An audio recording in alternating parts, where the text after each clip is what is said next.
Dans cette vidéo, nous allons voir la notion d'indépendance entre deux événements dans le cadre des probabilités. Définition. Deux événements A et B sont indépendants si la probabilité de l'événement B sachant l'événement A est égale à la probabilité de l'événement B, c'est-à-dire que ce soit sachant A ou pas, la probabilité de B ne change pas. Autrement dit, l'événement B se réalise indépendamment de l'événement A. On peut dire encore que la réalisation ou non de l'un des deux événements n'influence pas la réalisation ou non de l'autre. Les deux événements n'ont aucune influence l'un sur l'autre. Propriété, qui va être celle que nous utiliserons pour prouver que des événements sont indépendants.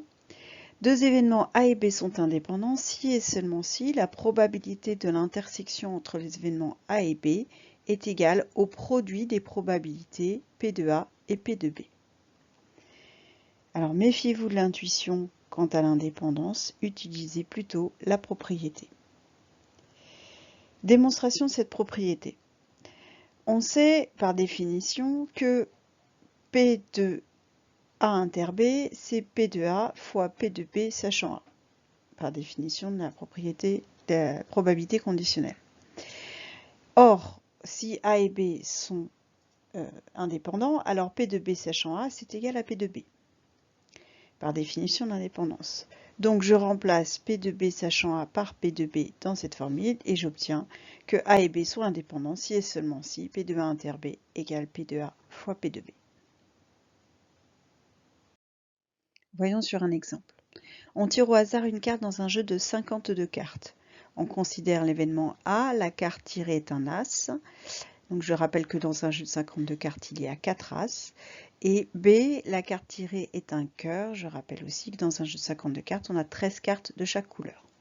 La question est, les événements A et B sont-ils indépendants?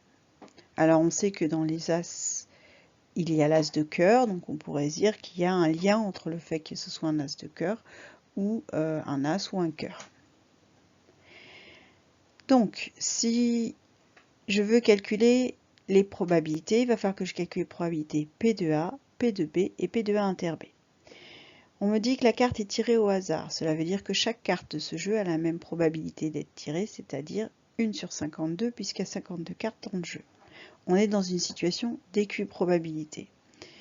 Donc, la probabilité va se calculer en calculant le nombre de cas favorables sur le nombre total de cas. Des As A inter B, c'est la carte et un As et la carte et un cœur, donc c'est l'As de cœur.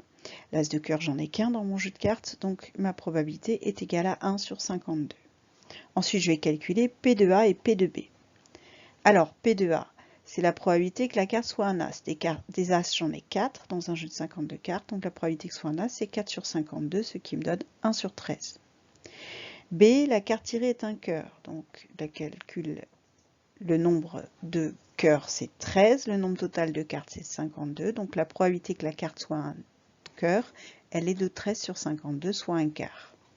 Maintenant, je vais calculer P de A fois P de B. Ça fait 1 sur 13 fois un quart, ce qui me donne 1 sur 52, c'est-à-dire exactement P de A inter B.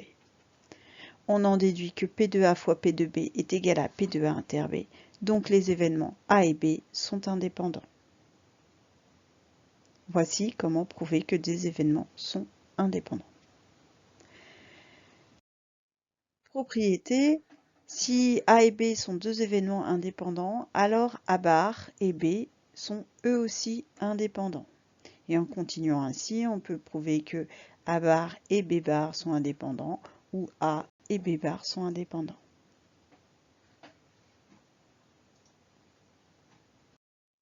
Donc à présent, nous allons pouvoir aborder la notion de succession d'épreuves indépendantes qui préparera le programme de terminale.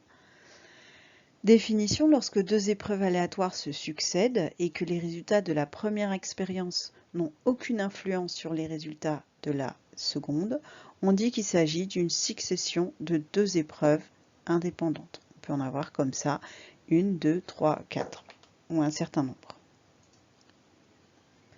Et donc, propriété, lorsque deux épreuves sont indépendantes, la probabilité d'un couple de résultats, c'est-à-dire le résultat de la première, enfin un résultat de la première et un résultat de la deuxième, la probabilité de ce couple des résultats est égale au produit des probabilités de chacun d'entre eux.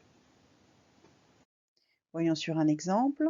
On lance 2 dés cubiques, numérotés donc de 1 à 6. Quelle est la probabilité d'obtenir un double 6? Mes 2 dés sont, chaque résultat d'un dé est indépendant du résultat de l'autre. Donc, on va considérer que le fait de lancer 2 dés, c'est comme lancer successivement 2 fois le même dé, ce sont 2 épreuves indépendantes. Or, pour chaque dé, la probabilité d'obtenir 6 est de 1 sur 6, puisqu'il y a 6 faces dans mon dé. Donc la probabilité d'obtenir un double 6, ça va être 1 sur 6 pour le premier fois 1 sur 6 pour le deuxième, soit 1 sur 36. J'ai une chance sur 36 d'obtenir un double 6.